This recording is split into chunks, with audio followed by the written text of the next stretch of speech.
Hello, everyone, and welcome again to Ferris Sports Update. I'm your host, Rob Bentley, and thanks for tuning in.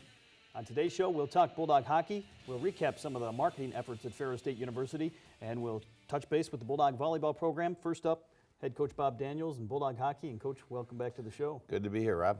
Last time we talked a couple weeks ago, the Bulldogs in first place, unbeaten in the WCHA, and you wrap up a 6-game homestand, still unbeaten in conference play after a sweep of Alaska this past weekend. Yeah, it's big on a couple of fronts, Rob. One, the 6-game homestand, we were 5-0-1 on. And from the standpoint, obviously, of the standings, first and foremost, where we've kind of got ourselves in the lead right now. And, you know, our goals are the same. We still want to make the playoffs. That's the first thing. You know, not every team in our league makes the playoffs. Then second, we want to get home ice. And then third, you know, we want to move on. But another point that's, you know, since we had 6 straight home games, we know at the back end of the schedule, we've got to make up these games on the road.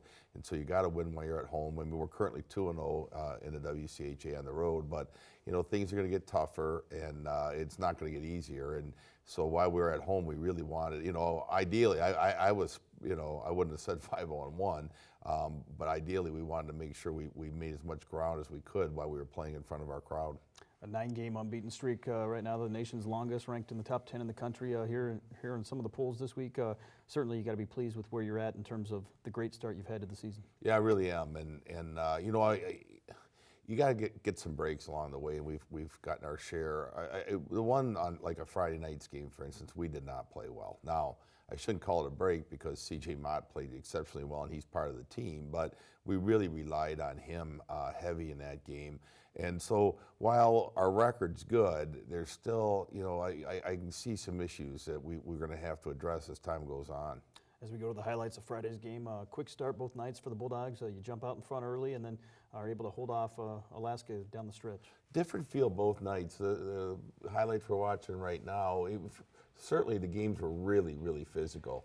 The first night, I think we jump out to the 4-0 lead, but I mean, I was really kind of livid with how we were playing. I could see we weren't playing well, and it just, every chance almost we get, there's a nice finish by Panetta, and that's what we did. We'd get a break and we'd score, but we really weren't dictating the flow of the game. And I felt, even at 4-0, I never felt comfortable in this game. I didn't, and I wasn't happy with how we were playing. I think we really relied heavily upon CJ to be the difference. You see a couple of hits here coming up, a physical series all weekend between both teams. Yeah, and I like our highlights because it shows all our hits, but trust me, they were really physical with us too. And that was part of going into the second night we talked about. We got to stand up a little bit. Right now what's happening is, you know, in the first game, they were taking a lot of runs at our defensemen. Our forwards weren't playing very well, and consequently, I felt like our defensemen got beat on a lot. And then the second night, I thought we turned it around. Bulldogs only able to capitalize once on the power play all weekend, but on a positive note, you were able to kill off those penalties. Yes, you know, we were. A matter of fact, I believe we scored a shorthander again. So I mean, there's good news with that.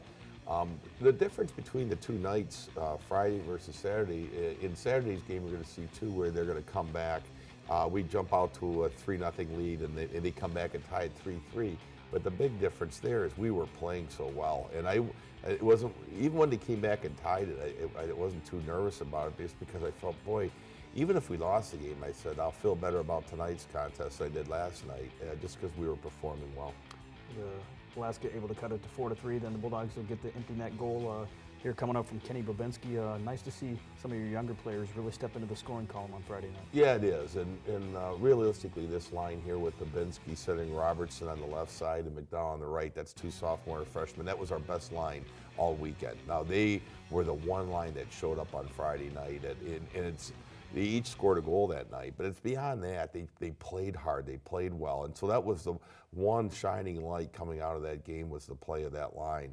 And then you know, I started them the next night because of that, and they came through with another big game for us. The Bulldogs on Saturday night, as you try to complete the sweep, you jump out to a huge lead in the first period, 3-0. Talk about that start you had in Saturday's game. Well, the difference, again, between Friday night and Saturday night is Saturday we earned a 3-0 lead. We were full mark, our full measure for the lead we get off to. And we got a lot of hop. The play stayed down their end. I mean, we outshot them pretty handily. We were physical with them, and we were just a much better team. And we were getting it from all the lines. So, it kind of, if you just looked at the box score, you'd think they were very similar type games, but it had a much different feel to it. As you look at some of the highlights, how tough is it for an opposing goaltender to be back in that end by the student section to start a game? Oh, there's no question. It was 2 freshman goaltenders for Alaska, so that's their first enjoyment of our student section, and without a doubt, I mean, it plays on them. And I've seen a few times over the years them react to our student section, so it really is the 7th man on the ice for us. 3-3 the score here in the third, but the Bulldogs get the game winner from Garrett Thompson. The veterans stepped up. Thompson, Buzzio had some goals on Saturday night. Yeah, they did, and I think they took it to heart, knowing that we didn't perform well, and we challenged the team to play better, and then all of a sudden you got our big line there with Buzzio, Thompson, and Shemp, a freshman. But they took it to heart, and they showed up. They played well, and they were rewarded with a couple of goals. Where the night before, I thought, there's a saying in hockey: you can't, if you start chasing points, you start chasing goals, and you take shortcuts, they're not going to come. It's when you do the little things right, you stay with fundamentals, and the scoring follows you. 11 of a possible 12 points here over the 6-game homestand for the Bulldogs, and now, as you mentioned, you begin this road stretch, 8 straight games away from home, starting this weekend at Northern Michigan. Yeah, Northern will be tough. They're a good team. They swept last week, and they won both games. Our standings are a little jumbled, but if you were to look at winning percentages, they'd be the second place team in the conference next to us. So they've had a tough schedule, and they're going to be, they'll be tough at their own rink, because that's an Olympic size sheet too.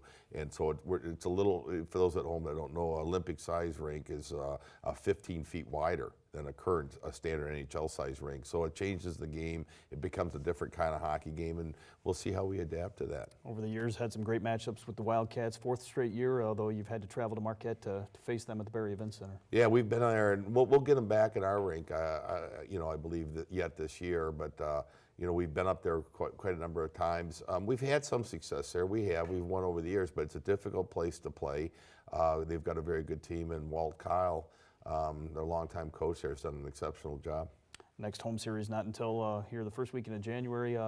Talk about this road stretch. You go to Lake State the following weekend, and then a big challenge against some of those Big Ten schools in Michigan, Michigan State, and then the Minnesota tournament. Well, I like this stretch because we're playing in-state schools over the next 8 games. We have 2 at Northern, 2 at Lake State. We go to Michigan for 1 game, and then we're at Michigan State for the Hall of Fame game.